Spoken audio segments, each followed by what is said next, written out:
கர்த்தர்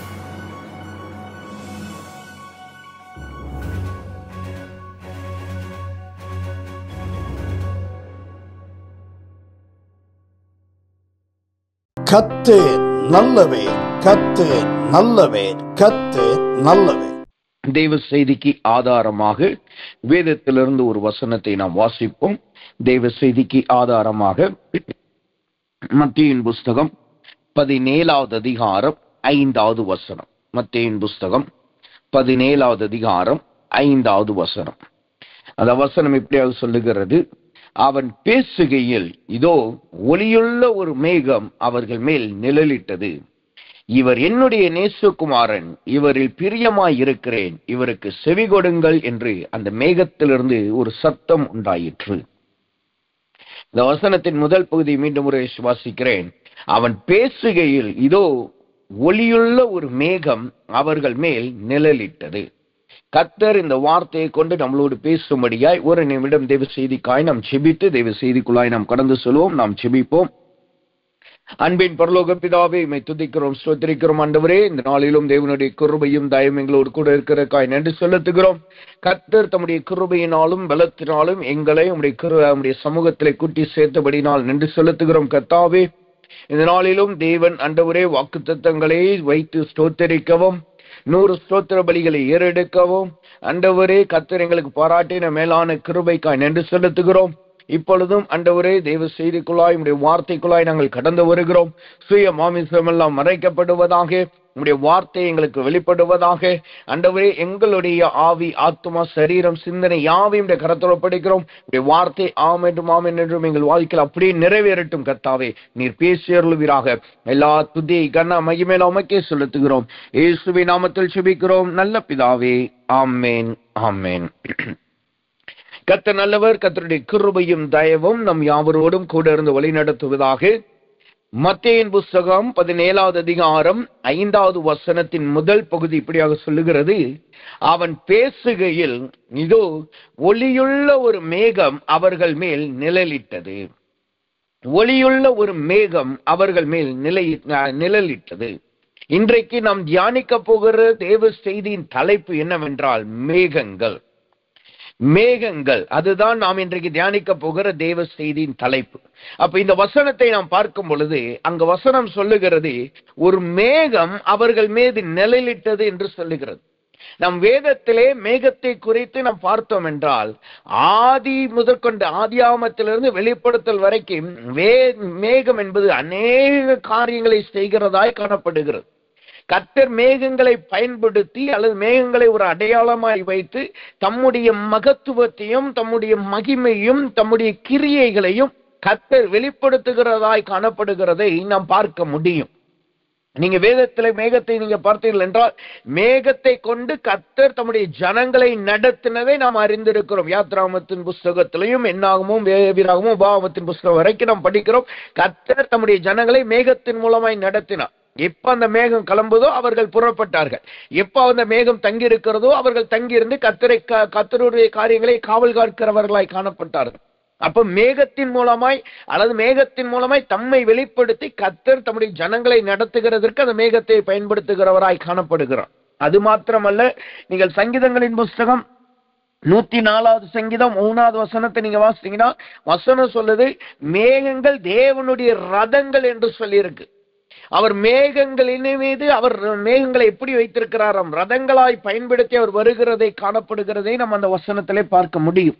அதே போல் நாகும் புஸ்தகம் 1வது அதிகாரம் 3வது வசனத்துல வாசித்தோம்னா மேகங்கள் அவருடைய பாத தூளாய் இருக்கிறது என்று வசனம் சொல்லுகிறது.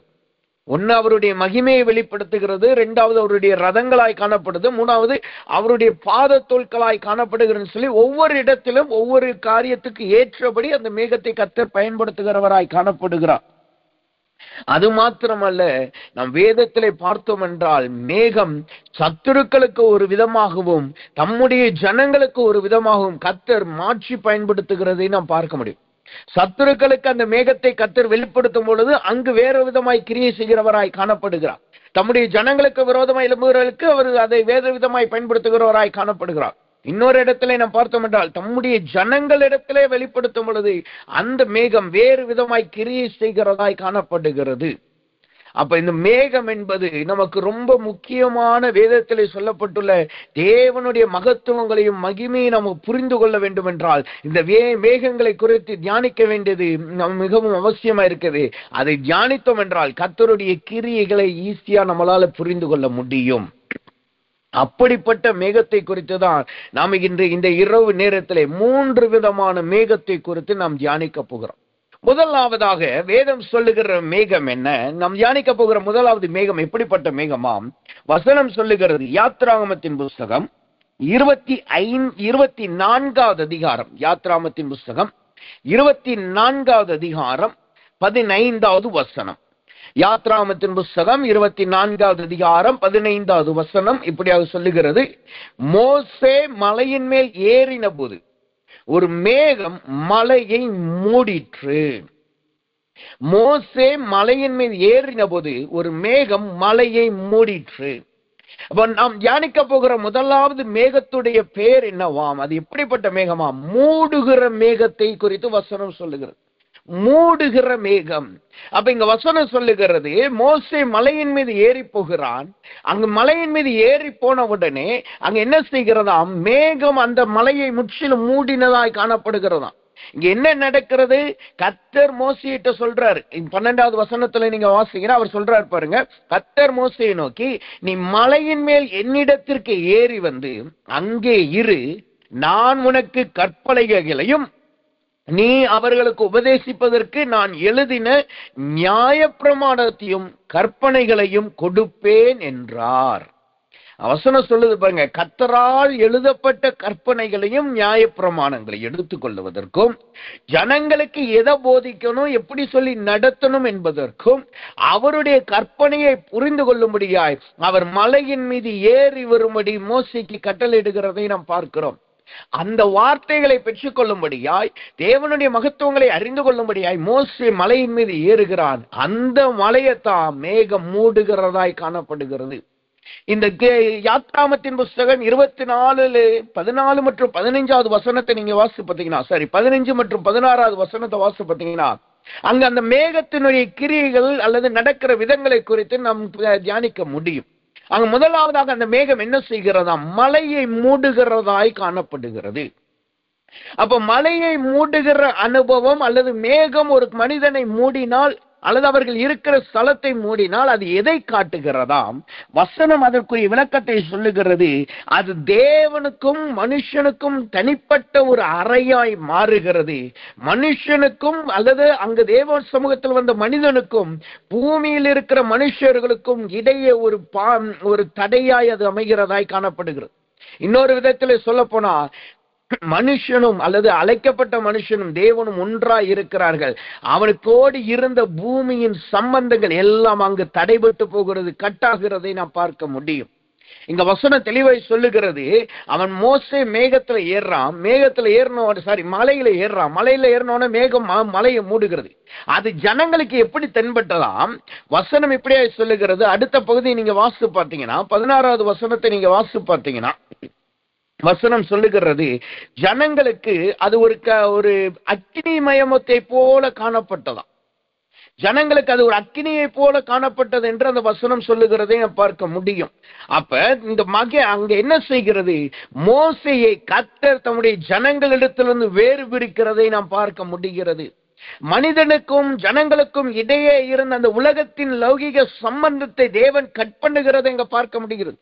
அவனும் தேவனும் தனியாய் ரகசியமாய் தேவ சமூகத்தில் உறவாடுகிற அனுபவத்தை காணப்படுகிறது. இதைத்தான் நாம் மத்தேயின் புஸ்தகம் 6வது அதிகாரத்தில் இயேசு சொல்லுகிறார், நீங்கள் உபவாசம் பண்ணி ஜெபிக்கும் பொழுது அல்லது தேவ சமூகத்தில் ஜெபிக்க வரும் பொழுது உங்கள் அறை கதவை பூட்டி. அப்படின்னா என்ன அர்த்தம்? உங்களுடைய எல்லா உலகத்தின் கவலைகளை வெளியே வைத்துவிட்டு, எல்லா யோசனைகள் எல்லா நினைவுகளை வெளியில வச்சுட்டு தேவ சமூகத்துல வரும் பொழுது உங்களுடைய இடம் எப்படிப்பட்டதா இருக்கணும்? ஒரு பூட்டப்பட்ட ஒரு அறையாய் காணப்படணும். அது நீங்களும் தேவனும் சந்திக்கிற ஒரு தனி ஸ்தலமாய் காணப்படணும். அதைத்தான் நீங்க கர்த்தர் செய்கிறார். என்ன செய்கிறார்? அவனை மலைக்கு அழைத்து என்ன செய்கிறார்? கர்த்தர் மேகத்தினால் அந்த மலையை மூடுகிறார். அப்ப நம்முடைய வாழ்க்கையில இந்த மேகம் வரும் பொழுது என்ன செய்யும்? நாம் கர்த்தருடைய சமூகத்துல எல்லாம் வரும்போதெல்லாம் நமக்குள்ளாய் இருக்கிற எல்லா தேவையற்ற யோசனைகளை எடுத்து போட்டு கர்த்தரும் நாமும் தனித்திருக்கிற அனுபவத்தில் கொண்டு போகிறதாய் காணப்படுகிறது. அநேக ஜனங்களை பார்த்தீங்கன்னா, அல்லது சில பேரை பார்க்கும் பொழுது அவர்கள் கூட்டத்தில இருந்து ஸ்தோத்திரிக்கும் போது நல்லா ஸ்தோத்திரிப்பார்கள். நல்ல எல்லாரும் சேர்ந்து ஸ்தோத்திரிப்போம் என்று சொல்லும்போது எல்லாரும் நல்ல ஸ்தோத்திரிப்பாங்க. ஜெபிக்கும் பொழுது மணிக்கணக்காய் கூட்டத்தோடு இணைந்து நண்பர்களோடையோ அல்லது தெரிந்தவர்களோடையோ சபையாரோடு சேர்ந்து நல்லா ஜெபிப்பாங்க. ஆனா தனித்து ஜெபிக்க சொன்னா, அது கொஞ்ச நேரம் தேவ சமூகத்துல தனித்து போய் உட்கார்ந்துருங்க என்று நீங்க சொன்னீங்கன்னா அவர்களால் 10 நிமிஷத்துக்கு மேல உட்கார முடியாது. அந்த 10 நிமிஷத்துலயும் 1 நிமிஷம் 2 நிமிஷம் தான் ஸ்தோத்திரம் சொல்லுவாங்க. அடுத்து மீதி இருக்கிற நேரம்லாம் நீங்க பாத்தீங்கன்னா அங்கிட்டு இங்கிட்டு நெளிஞ்சுக்கிட்டு எப்படியாவது ஸ்தோத்திரம் வைக்கணுமே இருக்க சொல்லிட்டாங்களேன்னு சொல்லி ஸ்தோத்திரிச்சு கடைசியா டைமை பார்த்தா 10 நிமிஷம் தான் இருக்கும். உடனே இன்ச்சு வெளியில வந்துருவார். ஒரு அரை மணி நேரம் கூட தேவ சமூகத்துல தனியாய் செலவிட முடியாது. தேவனோடு உட்கார்ந்து பேச முடியாது. ஆனா பாத்தீங்கன்னா மனுஷங்கிட்ட மத்தவங்கிட்ட பாத்தீங்கன்னா ஒரு அரை மணி நேரம் என்ன 1 மணி நேரம் 2 மணி நேரம் கூட உட்கார்ந்து பேசுவாங்க. மணிக்கணக்காய் உட்கார்ந்து பேசுவார்கள். ஆனா தேவ சமூகத்துக்கு வந்துட்டா யாராவது கூட இருந்து புஷ் பண்ணிக்கிட்டே இருக்கணும். ஒரு பாட்டு ஓடிக்கிட்டே இருக்கணும், அல்லது பக்கத்துல இருந்து யாராவது ஸ்தோத்திரம் சொல்லிக்கிட்டே இருக்கணும். அப்பதான் இங்க அந்த ஆவி ஓடும். இல்லைன்னா அந்த ஆவியின் எழுப்புதல் அங்க வரவே வராது. 10 நிமிஷம் என்ன கொஞ்ச நேரத்துக்கு மேலே அவர்களால் ஜெபிக்க முடியாது. அதை விட்டு ஓடுகிறவர்களாய் காணப்படுவார். ஆனா இங்க வசனம் சொல்லுது பாருங்க, அந்த மேகம் நம்மளை மூடிட்டா அங்கு நமக்கும் பூமிக்கும் இருக்கிற சம்பந்தம் அப்படியே நிறுத்தப்பட்டு போகும். நாம் அங்கே நாமும் தேவனும் ஒன்றாய் இருக்கிறவர்களாய் காணப்படும். அவருடைய சமூகத்திலே நாம் காத்திருக்கிறவர்களாய் காணப்படுவோம். ஒரு சில வருஷங்களுக்கு முன்பாக 40 நாள் உபவாசம் இருக்கும் பொழுது, ஃபர்ஸ்ட் தடவை என்று நினைக்கிறேன், 40 நாள் உபவாசம் இருக்கும் பொழுது நான் டெல்லியில போய் ஜீசஸ் கால்ஸ்ல ஒரு ப்ரேயர் நடத்துவாங்க. 40 நாள் நினைக்கிறேன். அந்த ப்ரேயர் நடத்தும் போது அந்த ப்ரேயர்ல போய் நம்ம சேர்ந்து ஜெபிக்கலாம். அது சில நம்ம முன்னாடியே அப்ளை பண்ணணும். அதுக்கப்புறம் அவங்க சொல்லுவாங்க, அப்படிதான் போகணும். அதுக்கு டேடி என்னை அனுப்பியிருந்தாங்க. அந்த 40 நாள் உபவாசம் நான் இருக்கிறேன்னு சொல்லியிருந்தேன். அதனால அங்கேயே என்னை அனுப்பியிருந்ததுனால அந்த சான்ஸ் கிடைச்சதுனால அங்க போய் ஜெபிச்சுக்கிட்டு இருந்தோம். ஒவ்வொரு நாளும் 6 மணி நேரம் ஜெபிக்கணும். அந்த 6 மணி நேரம் ஜெபிக்கிறது ஃபர்ஸ்ட் கொஞ்சம் போராட்டமா இருந்துச்சு, கொஞ்சம் சோர்வா இருந்துச்சு. அப்படியே நாட்கள் போக போக அந்த 40 நாள் உபவாசம் எனக்கு அதுதான் முதல் முறை. அப்ப அந்த உபவாசத்தை கொஞ்சம் கடினமா தான் காணப்பட்டுச்சு. ஆனா கொஞ்ச நாளுக்கு அப்புறம் பாத்தீங்கன்னா கர்த்தருடைய கிருபை நிரப்ப ஆரம்பித்த உடனே அநேக தரிசனங்களை காண ஆரம்பித்தேன். அநேக புதிய தரிசனங்களை கர்த்தர் கொடுக்க ஆரம்பிச்சேன். ஒரு கட்டத்துல என்ன ஆயிருச்சுன்னா, அந்த 6 மணி நேரம் ஜபம் முடிச்ச பிறகு வீட்டுல வந்து அந்த கொடுத்த ரூம்ல வந்து பிரேயர் பண்ணிட்டு இருக்கேன். அப்படி தொடர்ந்து ஜெபிக்கும்படி கர்த்தர் கிருபை பாராட்டினார். கொஞ்ச நேரம் கூட ஜெபிக்க முடியாதவங்க 6 மணி நேரத்துக்கு அதிகமாய் கர்த்தர் ஜெபிக்க கிருபை பாராட்டினார். அப்படி ஒரு நாள் அந்த கேபின்ல உட்கார்ந்து ஜெபிச்சுக்கிட்டு இருக்கும் போது கர்த்தர் ஒரு தரிசனத்தை காண்பிக்க ஆரம்பித்தார். அதுதான் எனக்கு முதல் முறை கர்த்தர் கொடுத்த தரிசனம். அதுக்கு முன்னாடி கர்த்தரை நேரடியா பார்த்திருக்கேன், கர்த்தருடைய மகிமை இறங்கி இருக்கிறதை உணர்ந்திருக்கிறேன், பார்த்திருக்கிறேன். ஆனா நான் என்னுடைய ஆவியில எடுத்துக்கொள்ளப்படுகிற அனுபவங்கிறது அது முதல் முறை. அது நான் ஆவியில தான் எடுத்துக்கொள்ளப்படுறேன்னு எனக்கு தெரியல. என்னன்னா அப்ப நடந்தது என்னன்னா, நான் ஒரு இடத்துக்கு போகிறேன். ஒரு பெரிய சமுத்திரம், பெரிய ஒரு கடலா இருக்கு. ஒரு மலை, அந்த இடத்துல பெரிய பெரிய பாறைகள் இருக்கு. அந்த பாறைகள்ல போய் நான் நிக்கிறேன். பாறையில உச்சியில போய் நிக்கிறேன். அந்த அலைகள், கடல்ல இருந்து வந்த அலைகள் பாறையில அடிச்சு அப்படியே செதறும் போது அங்க நான் நின்றுகிட்டே இருக்கேன். கொஞ்ச நேரத்துல பாத்தீங்கன்னா அந்த பாறையில அடிச்சு செதறின தண்ணி என்ன ஆயிடுச்சுன்னா ரத்த கலர்ல மாறிடுச்சு. என் மேல விழுகிறது எல்லாமே ரத்த கலர்ல விழுது. உடம்பு எல்லாமே பிசு பிசுவா இருக்கு. தண்ணி அது வரைக்கும் தண்ணியா இருக்கிற வரைக்கும் உடம்பு இன்னும் செய்யல. ஆனா அந்த தண்ணி அப்படியே அந்த அலையாதான் வருது, தண்ணியா தான் வருது. அதை அடிச்சு செதறும் போது எப்படி வருதுன்னா ரெட் கலர்ல ஒரு ரத்தமாய் வருது. அது முதலாய் கர்த்தர் ஆவிக்குள்ள எடுத்துக்கொண்டு கொடுக்கப்பட்ட அனுபவம். அப்ப அந்த அனுபவத்தை அப்ப எடுத்தோடனே அதை எழுதி வைத்துக்கொண்டே அப்ப எனக்கு அது என்னன்னே தெரியல, புரியல. ஆனா அதே மாதிரியே கர்த்தர் அந்த காரியங்களை நடப்பிக்க போகிறார் என்று சொல்லி அடுத்த நாள் தரிசனத்துல கர்த்தர் கொடுத்தார். இந்த பட்டணத்துல, இந்த தேசத்துல இப்படி நடக்க போகிறது, இது நடக்கும் அப்படின்னு சொல்லி அப்பயும் ஒரு தரிசனத்தை கொடுத்தார். என்னன்னா ஒரு ஸ்ட்ரீட் இருக்கு, அதுல ஒரு ரெட் கலர் கார் இருக்கு. அந்த முந்தின நாள் பார்த்த தரிசனத்தோட தொடர்ச்சி தான் இது. அந்த ரெட் கலர் கார் இருக்கு. அது வந்து அந்த தண்ணி பட்டு அப்படியே அடிச்சுக்கிட்டு போகுது. சிவப்பு தண்ணி பட்டு அப்படியே அடிச்சுட்டு போகுது. இப்ப இதெல்லாம் அவங்க எழுதி கொடுத்தாச்சு, அங்க பேசியாச்சு, சொல்லிட்டு வந்துட்டேன். வந்து ஒரு 2 வாரம் நினைக்கிறேன். வீட்டுக்கு வந்து 2 வாரத்துல பாத்தீங்கன்னா அதே மாதிரி எப்படி கர்த்தர் தரிசனத்துல காமிச்சாரோ, எப்படி கர்த்தர் எனக்கு அந்த எப்படி நான் ஆவில உணர்ந்தேனோ, எப்படி அந்த பிசு பிசு இருந்துச்சோ, எப்படி அந்த தண்ணி சிவப்பு காரை அடிச்சிட்டு போறதா காணப்பட்டுச்சோ, அதே மாதிரி ஒரு பட்டணத்துல நடந்தது. அது நியூஸ் பேப்பர்ல எல்லாம் வந்தது. எதற்காக இதை நான் சொல்லுகிறேன் என்றால், கர்த்தரிடத்திலே சமூகத்திலே காத்திருக்க வேண்டும். கர்த்தர் சமூகத்திலே நாம் ஒன்றாய் இருக்க வேண்டும். அவரோடு நாம் ஒன்றாய் காணப்பட்டு அவர் வெளிப்பாடு பெற்றுக்கொள்ள வேண்டும் என்றால், இந்த மேகமானது நம்மளை மூட வேண்டியது அவசியமாய் காணப்படுகிறது. இந்த மேகம் நம்மளை மூடும்போது என்ன செய்யும்? அது நமக்கும் உலகத்துக்கும் இருக்கிற எல்லா சம்பந்தங்களை கட் பண்ணி போடும். நம்ம ஜெபத்துக்கு வரும்போது என்ன நினைப்போம்? ஆண்டவரே, எனக்கு இந்த தேவை இருக்கு, இதை கொடுங்க. எனக்கு இந்த காரியம் நடக்க வேண்டும், இதை கொடுங்க. என் பிள்ளைகள் வாழ்க்கையில் இது தேவை இருக்கு, அதை கொடுங்கன்னு சொல்லிதான் நம்ம ஜெபிப்போம். ஆனா இந்த மேகம் நம்மளை மூடிருச்சுன்னா, உலகத்தின் கவலைகளை நாம் விட்டு தேவனோடு மாத்திரம் உறவாடுகிறவர்களாய் நாம் காணப்படுவோம். கர்த்தர் என்ன கற்றுக் கொடுப்பார், கர்த்தர் என்ன சொல்லுவார் என்று அவரோடு நாம் உறவாடுகிறவர்களாய் காணப்படுவோம். அப்ப இங்க வசனம் சொல்லுது, அந்த மேகம் அந்த மலையை மூடிற்றான். உதாரணத்துக்கு நீங்க வேதத்துல வாசித்தீங்கன்னா, மார்க்குவின் புஸ்தகம் 9வது அதிகாரம் 7 மற்றும் 8வது வசனத்தை நாம் வாசிக்கும் பொழுது, மார்க்குவின் புஸ்தகம் 9வது அதிகாரம் 7 மற்றும் 8வது வசனத்தை வாசிக்கும் பொழுது இங்க வசனம் சொல்லுது, ஒரு மேகம் அவர்கள் மேல் நிழலிட்டது. இவர் என்னுடைய நேசகுமாரன், இவருக்கு செவி கொடுங்கள். அந்த மேகத்திலிருந்து ஒரு சத்தம் உண்டாயிற்று. உடனே அவர்களை சுற்றி பார்த்தபோது இயேசு ஒருவரை தவிர வேறு ஒருவரும் காணப்படவில்லை. அந்த மேகத்துக்குள்ள யார் இருந்தா? அந்த மூடின மேகத்துக்குள்ள யார் இருந்தா? இயேசு ஒருவர் மாத்திரமே இருந்தார். அது வரைக்கும் அவங்க பார்த்தது எலியாவை பார்த்தார்கள். அது வரைக்கும் அவங்க சொன்னது, இங்க நம்ம கூடாரத்தை போடலாம்னு சொல்லி உலகத்தின் யோசனை தான் இங்க இருந்துச்சு. இங்க தேவ மகிமை இருக்கு. யாக்கோபு எப்படி பண்ணான்? கர்த்தருடைய மகிமை அங்க இருக்குன்னு அந்த லூசில ஒரு கல்லை நிப்பாற்றி அதை பிரதிஷ்டை பண்ணியாரு, பெத்தேல் என்று அறிவித்தான். அதே போலதான் இங்க சீசர்கள் சொல்றாங்க, இங்க தேவ மகிமை இருக்கு, இங்க எலியா வர்றாரு, இங்க கர்த்தர் வெளிப்படுறாரு, பிதாவின் மகிமை இருக்கு, அதனால இங்க நம்ம 3 கூடாரத்தை போடுவோம். அந்த கூடாரத்தை போட்டு இங்க நம்ம தங்கி இருப்போம், இங்க தேவ மகிமையிலே நம்ம தங்கி இருப்போம் அப்படின்னு சொல்லுகிறான்.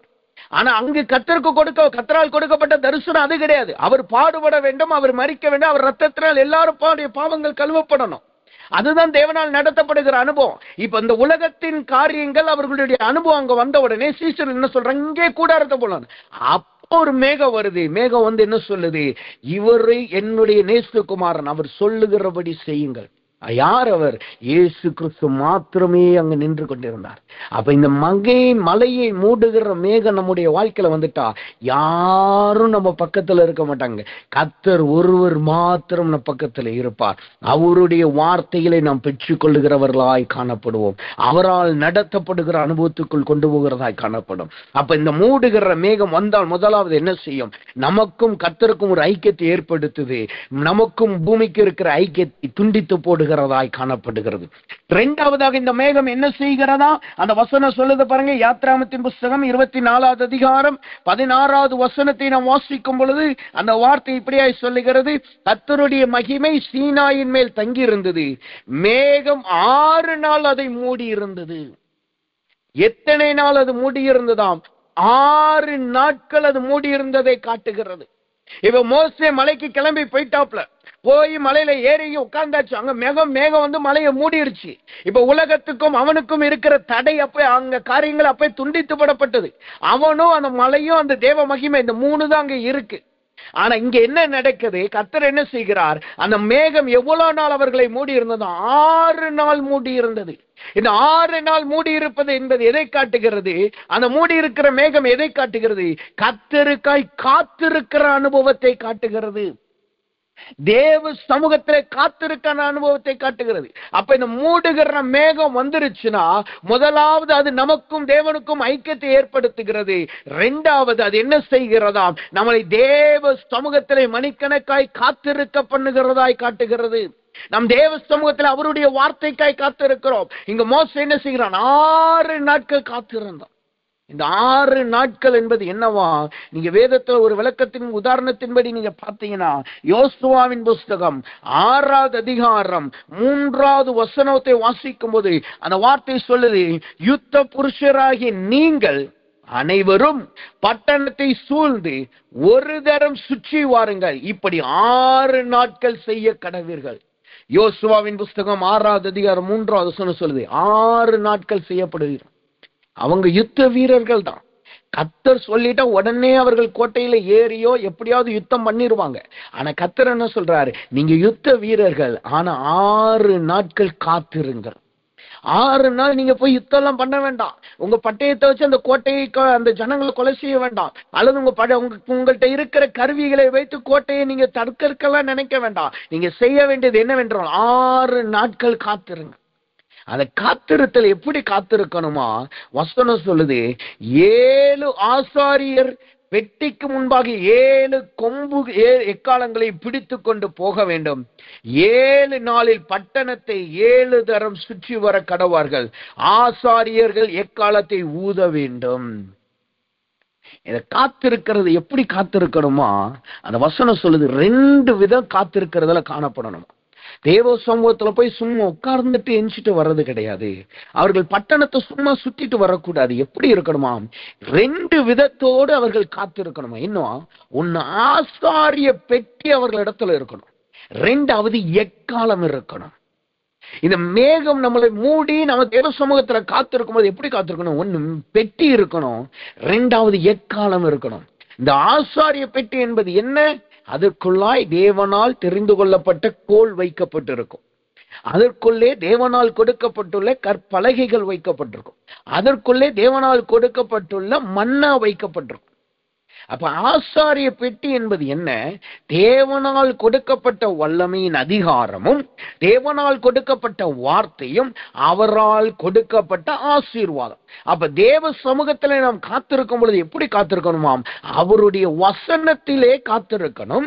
2வது, அவரு நம்மளுக்கு கொடுத்த ஆசீர்வாதத்தை வைத்து ஸ்தோத்தரித்து காத்திருக்கணும். 3வது, கர்த்தர் நம்மளுக்கு கொடுத்த வரங்கள் வல்லமைகளை நினைவு கூர்ந்து கர்த்தரை மகிமைப்படுத்தும் விதத்திலே நாம் காத்திருக்கணும். வேதத்தை மாத்திரம் நம்ம வாசிட்டு காத்திருக்க கூடாது. ஆண்டவரே, இந்த வேதத்துல எனக்கு நீர் என்ன மன்னாவை வைத்திருக்கிறீர், எனக்கு நீர் என்ன வார்த்தையை வைத்திருக்கிறேன்னு சொல்லி அவருடைய வெளிப்பாடுக்காய் காத்திருக்கணும். 2வது, அவர் கொடுத்த வரங்களுக்காய், அவர் கொடுத்த கிரியைகளுக்காய், அவர் கொடுத்த அதிகாரத்துக்காய் கர்த்தரை ஸ்தோத்திரித்து நாம் காத்திருக்கிறவர்களா இருக்கணும். அப்ப அந்த பெட்டி என்பது தேவ சமூகத்தில் அவருடைய வார்த்தையிலே நாம் காத்திருக்கிறதை காட்டுகிறது. 2வது, எக்காலம் என்பது துதிக்கிற அனுபவத்தை காட்டுகிறது. அப்ப இவர்கள் 6 நாட்கள் பட்டணத்தை சுற்றி வந்தார்கள். அப்ப 6 நாட்கள் என்ன செஞ்சாங்க? கர்த்தர் தங்களுக்கு கொடுத்த வார்த்தையை முன்பாக வைத்து நடக்கிறவர்களா இருந்தாங்க. கர்த்தர் எங்களை நடத்தி வந்த விதங்களை வைத்து ஸ்தோத்திரிக்கிறவர்களா இருந்தாங்க. அதோடு கூட அவருக்காய் எக்காலம் ஊதுகிறவர்களாய் காணப்பட்டார்கள். அப்ப இந்த மூடுகிற அனுபவம் என்ன செய்கிறது? கர்த்தர் சமூகத்திலே நம்மளை காத்திருக்க பண்ணுகிறது. இன்றைக்கு தேவ சமூகத்துல வந்திருக்கிற நாம், நம்மளுடைய காத்திருப்பு எவ்வளவு நாள் இருக்கிறது? எப்படி நாம தேவ சமூகத்துல காத்திருக்கிறோம்? தேவ சமூகத்துல மணிக்கணக்காய் நாம் காத்திருக்கிற அனுபவத்தில் இருக்கிறோமா? இல்லை, எனக்கு நேரம் இல்லை, என்னுடைய வேலைகள் அதிகமாயிருக்கிறது, என்னுடைய காரியங்கள் அதிகமாயிருக்கிறது, என்னால சமாளிக்க முடியலன்னு சொல்லி நாம் அப்படி இருக்கிறவர்களாய் காணப்படுறோமா? யோசித்து பாருங்க. நம்மளுக்கு ஒரு வேலை செய்கிற இடத்துல ஒரு ஓட்டி கொடுத்துட்டாங்க, அல்லது எக்ஸ்ட்ரா நீங்க வேலை பண்ணி தான் ஆகணும்னு சொல்லிட்டாங்க. அப்படி ஆகணும், வேலை பண்ணணும்னு சொல்லிட்டா நீங்க என்ன செய்வீங்க? நான் எனக்கு வேலை எல்லாம் வேண்டாம் தூக்கி போட்டு வந்துருமா? இல்ல, நம்ம அந்த இடத்துல அந்த மணிக்கணக்கா நம்மளுடைய வேலை நேரம் 8 மணி நேரம்னா 12 மணி நேரம் வேலை செய்யறதுக்கு நம்ம ஆயத்தமா இருப்போம். ஏன்னா ஒண்ணு, அங்க ஆசீர்வாதம், ஒரு கொஞ்சம் பணம் எக்ஸ்ட்ரா வருது. 2வது, அவர்களுடைய கட்டாயத்து நிமித்தமா அங்க இருக்கிறோம். அப்ப ஒரு கட்டாயம், ஒரு வேலைன்னு வரும்போது நம்ம அதுக்கு காத்திருக்க, நாம் அதுக்கு ஒப்பு கொடுக்கிறவர்களா இருக்கோம், அதுக்கு தயாரா இருக்கும். ஆனா தேவ சமூகத்துல காத்திருக்கணும்னு நினைச்சா நமக்கு பல நேரம் யோசனை வருது. என்னன்னா, நான் சீக்கிரம் தூங்குனாதானே காலையில் எந்திக்க முடியும், அது நான் சீக்கிரம் படுத்தா, நான் சீக்கிரம் இந்த காரியத்தை செஞ்சதானே மற்ற காரியத்துக்கு போக முடியும்னு சொல்லி சீக்கிரம் தேவ சமூகத்துல இருந்து ஓடுகிறவர்களாய் காணப்படுகிறோம். ஆனா இங்க என்ன நடக்கிறது? 6 நாட்கள் தேவ சமூகத்திலே மோசே காத்திருக்கிறவனா இருந்தான். இந்த மேகம் நம்மளை மூடிட்ட என்ன நடக்கும்? நாம் தேவ சமூகத்திலே காத்திருந்து அவருடைய பலனை பெற்றுக் கொள்ளுகிறவர்களாய் நாம் காணப்படுவோம். அவருடைய சமூகத்தை விட்டே நம்மளுக்கு போக விருப்பம் இருக்காது. அவருடைய சமூகத்தில் அவருடைய மகத்துவத்துக்காய், ஆண்டவரை எப்ப நீர் பேசுவீர், நீர் பேசுவோம் ஆண்டவரே என்று தேவ சமூகத்தில் உட்கார்ந்து அவரை துதித்துக் கொண்டே இருக்கிறவர்களாய் நாம் காணப்படுவோம். அப்ப இந்த மேகம் மூடுகிற மேகம் இரண்டாவது என்ன செய்கிறது? நம்மளை அவருக்குள்ளாய் காத்திருக்கிற அனுபவத்துக்குள் நம்மளை கடந்து செல்லுக பண்ணுகிறதாய் காணப்படுகிறது. மூன்றாவதாக இந்த மூடுகிற மேகம் என்ன செய்கிறதா இருக்கிறதாம்? வசனம் சொல்லுகிறது பாருங்க, 16வது வசனம் சொல்லுகிறது.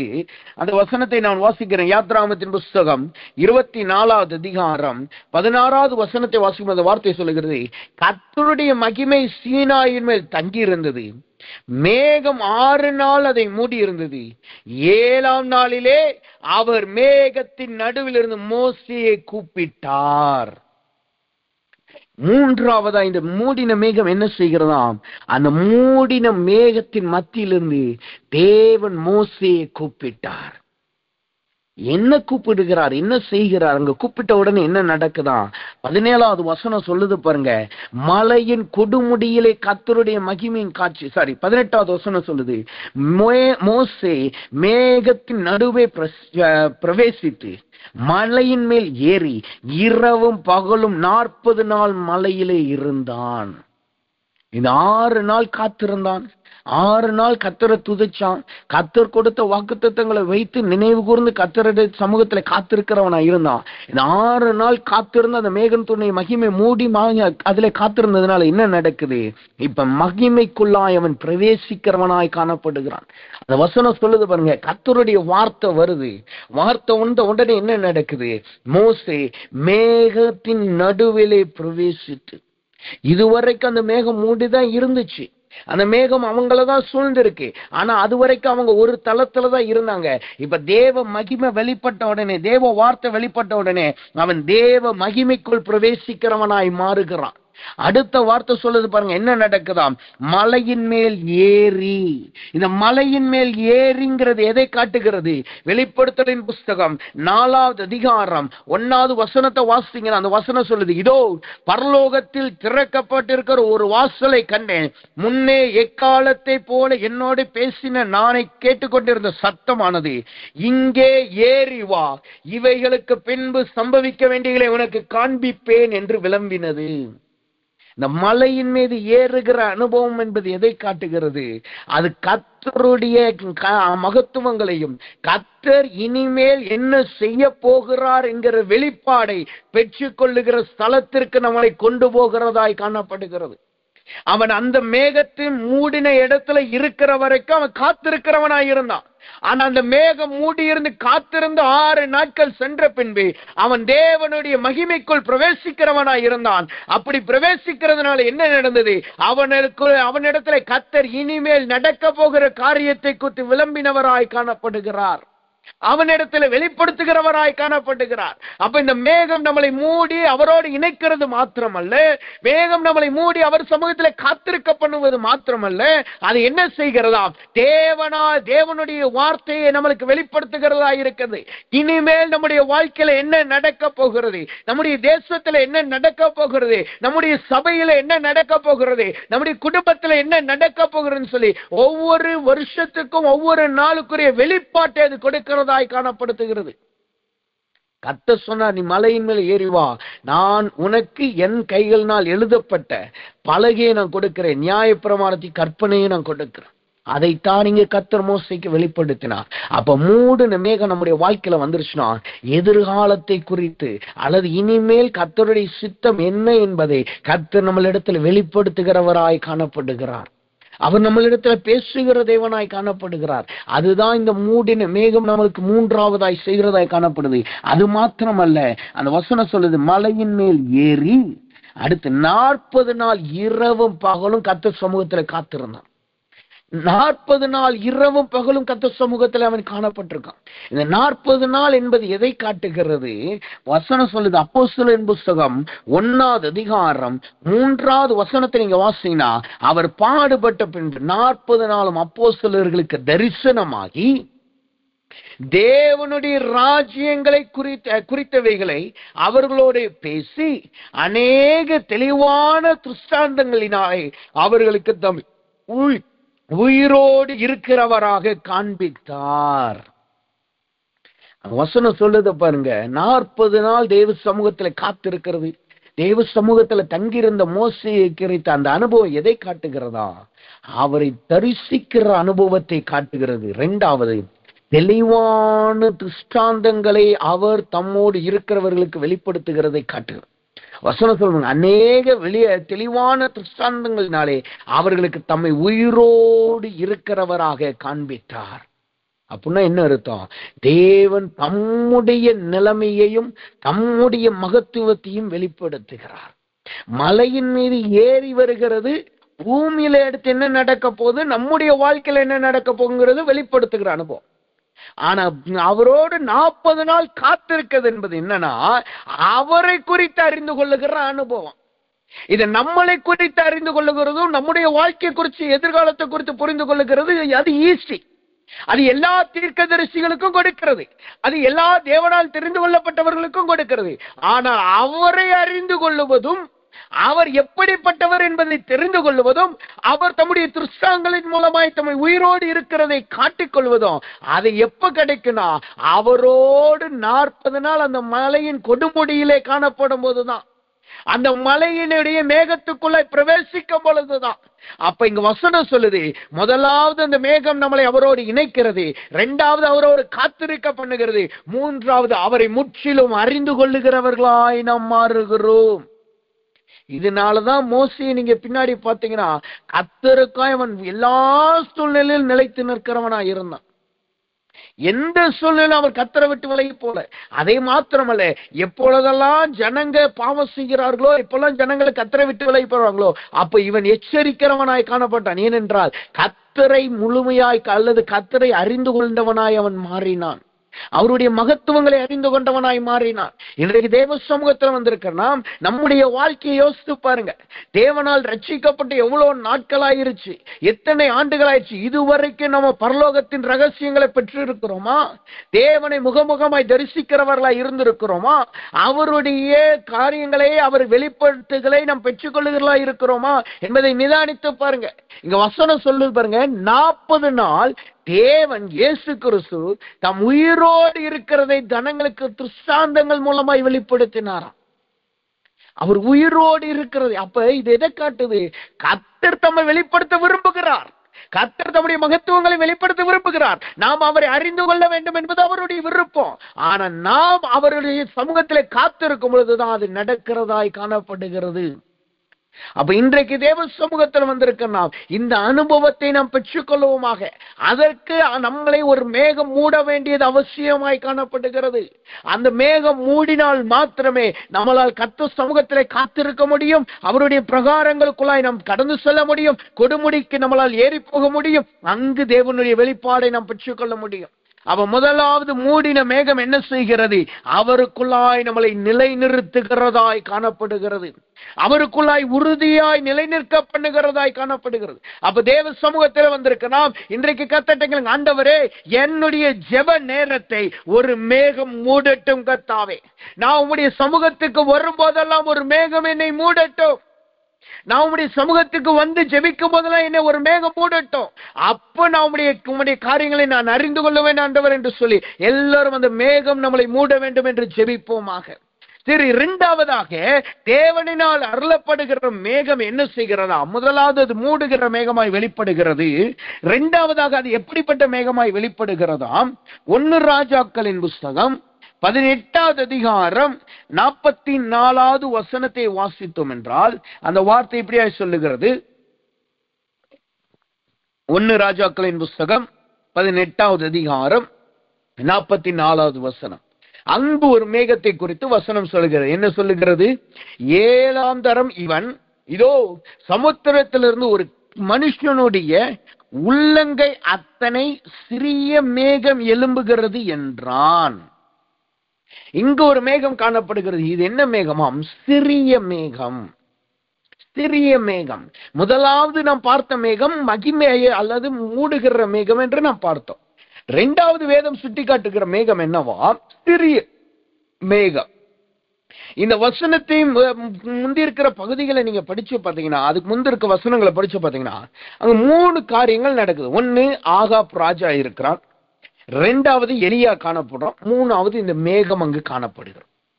அப்ப இங்க ஆகாப் ராஜா என்ன செய்கிறான்? வசனம் சொல்லுது, அதுக்கு முந்தின வசனம் சொல்லுது, 42 சொல்லுது, ஆகாப் ராஜா போஜனம் பண்ண போனான். எலியா எங்க போகிறான்? கர்மேல் பர்வதத்துக்கு போகிறான். இந்த 2 பேரும் 2 இடத்துக்கு போகிறாங்க. அதுக்கப்புறம் தான் அந்த சிறிய மேகம் தோன்றுகிறது. இந்த வசன பகுதி நம்மளுக்கு எதை சுட்டி காட்டுகிறது? அல்லது இந்த சிறிய மேகம் என்பது எதை சுட்டி காட்டுகிறதா? அது விசுவாசத்தின் அடையாளத்தை காட்டுகிறது. ஒரு தேவ பிள்ளைகளாகிய நாம் இந்த விசுவாசத்தின் அடையாளத்தை பெற்றுக்கொள்ள வேண்டியது அவசியமா இருக்கு. ஏன் இதை நான் விசுவாசத்தின் அடையாளம் என்று நான் சொல்லுகிறேன் என்றால், அதே 18வது அதிகாரம் 1வது வசனத்தை நீங்க படிச்சு பார்த்தீங்கன்னா அந்த வார்த்தை இப்படியாக சொல்லுகிறது, அநேக நாட்கள் சென்று 3ஆம் வருஷமாகியில் கர்த்தருடைய வார்த்தை எலியாவுக்கு உண்டாகி, நீ போய் ஆகாப்புக்கு உன்னை காண்பி, நான் தேசத்தின் மேல் மலையை கட்டளையிடுவேன். தேசத்தின் மீது மலையை கட்டளையிடுவேன்.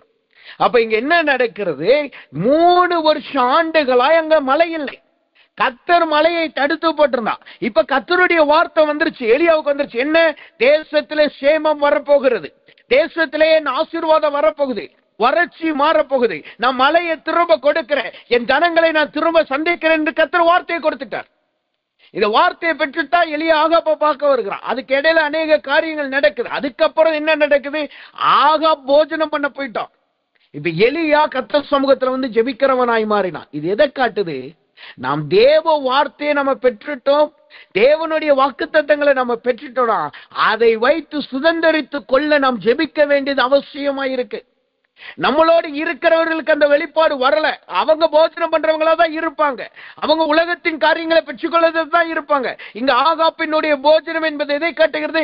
உலகத்திலே படுகிற பிரயாசத்தினால் வருகிற ஆசீர்வாதம். ஆனா வேலை செஞ்சு ஏதாவது பண்ணி எனக்கு ஆசீர்வாதம் வேணும் என்று உலகத்தின் காரியத்தை பின்பாய் ஓடுகிறவர்களா இருப்பாங்க.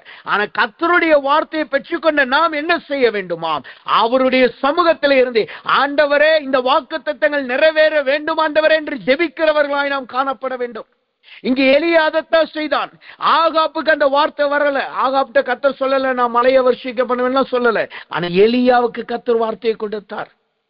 இன்றைக்கு தேவ சமூகத்தில் வந்திருக்கிற நாம் தேவ வார்த்தைகளை பெற்றுக்கொள்ளுகிறவர்களாய் இருக்கிறோம். ஒவ்வொரு நாளும் கர்த்தர் வார்த்தையை பெற்றுக்கொள்ளுகிறோம். ஒவ்வொரு மாதமும் தேவ வாக்குத்தத்தத்தை கொடுக்கிறார். அப்ப அதை வைத்து நாம் என்ன செய்ய வேண்டும்? அதை வைத்து ஒவ்வொரு நாளும் நாம் ஜெபிக்கிறவர்களாய் காணப்படணும். அது நிறைவேற வரைக்கும் நம்ம தேவ சமூகத்திலே காத்திருக்கணும். இங்க எலியா எத்தனை முறை காத்திருக்கிறான் பாருங்க. அவன் முழங்கால் படியிட்டு தரை மட்டும் முகம் குப்புற விழுந்து என்ன செய்கிறான்? ஜெபிக்க ஆரம்பிக்கிறான். அப்ப அவன் வேலைக்காட்ட போய் சொல்றான், நீ சமுத்திரம் பக்கம் போய் பாரு, ஏதாவது நடக்குதானே. முதல் தடவை போய் பார்க்கிறான், ஒன்னும் நடக்கல. 2வது தடவை போய் பார்க்கிறான், ஒன்னும் நடக்கல. 3வது தடவையும் பார்க்கிறான், ஒன்னும் நடக்கல. 7வது தடவை தான் ஒரு சிறிய மேகம் வந்தது. இது எதை காட்டுகிறது? கர்த்தர் வாக்குத்தத்தத்தை கொடுத்துட்டாரு, கர்த்தர் எனக்கு வார்த்தையை கொடுத்துட்டான்னு சொல்லி நம்ம ஆகாப்பை போல போஜனம் பண்றதுக்கும் உலகத்தின் காரியத்தை பின்னாடி ஓடக்கூடாது. அவர் நிறைவேற்றுவார், அவர் எப்பனாலும் செய்வார்னு ஓடக்கூடாது. கர்த்தர் எதற்காய் நம்மளுக்கு வாக்குத்தத்தத்தை கொடுக்கிறார், அதை வைத்து நாம் சுதந்திரிக்கிறவர்களாய் காணப்பட வேண்டும். அதை வைத்து அநேக நேரம் நாம் ஜெபிக்கிறவர்களாய் காணப்படணும். அது நிறைவேற வேண்டும், நிறைவேறும் வரட்டும், அதற்காய் காத்திருந்து தேவ சமூகத்திலே காத்திருக்கிறவர்களாய் காணப்பட வேண்டும். அப்ப இப்படி காத்திருக்கும் பொழுதுதான் அங்கு ஒரு விசுவாசத்தின் அடையாளமாய் ஒரு சின்ன மேகம் வருது. விசுவாசத்தோட எலியா ஜெபிக்கிறான். ஜெபிச்ச உடனே ஒரு சின்ன மேகம் தான் வருது. அந்த மேகம் வந்த உடனே எலியா உறுதி பண்ணிட்டான், என்னன்னா ஒரு பெருமலையின் இரைச்சலின் சத்தம் வருது.